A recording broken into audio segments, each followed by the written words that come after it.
আশিদ্দাউ আলাল কুফফার রুহামাউ বাইনাহুম। কাফেরদের ব্যাপারে শক্ত আর মুমিনের ব্যাপারে নরম।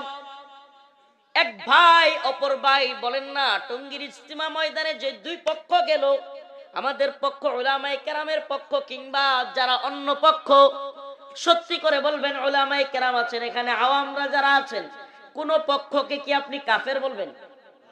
বলেন না কাফের বলবেন?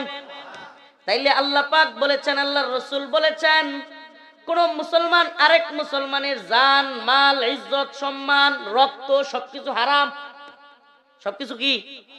এক মুসলমান ভাইয়ের জন্য আরেক মুসলমানের জান মাল ইজ্জত সম্মান রক্ত সব কি? কোন দলিলে আপনি গিয়ে আপনার ভাইয়ের মাথায় আঘাত করলেন? এটা কোন দলিল পাইলেন? আপনার শাইখ যা বলেছে তাই ঠিক, আপনার আমির যা বলেছে তাই ঠিক, আপনার পীর যা বলেছে তাই ঠিক, এই অবস্থান থেকে বের হয়ে আসতে হবে। আমি তো বলি প্রিয় ভাই, মুমিনের সিফাত হবে এটা, ব্যক্তি কোন ইসলামের দলিল না।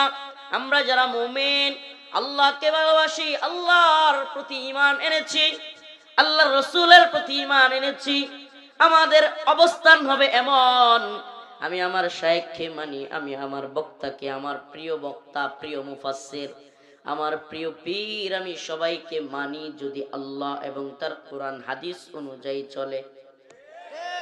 ব্যক্তি ইসলামের দলিল না। ব্যক্তি কি না?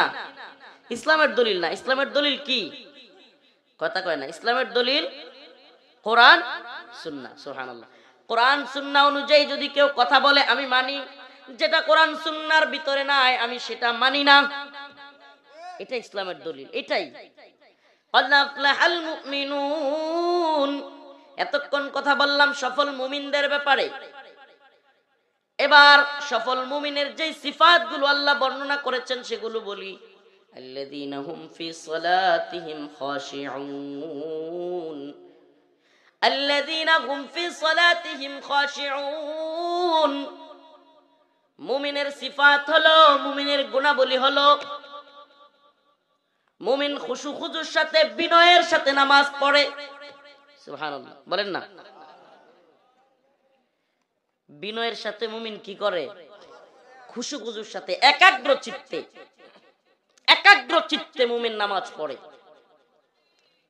সুবহানাল্লাহ ওয়া বিহামদিহি। প্রিয় ভাইরা আমার, কারাগার থেকে বের হয়ে আমি আগে আমার লাইফে এত বেশি নামাজ নিয়ে আলোচনা করিনি। কারাগার থেকে বের হওয়ার পরে যেই পরিমাণে নামাজ নিয়ে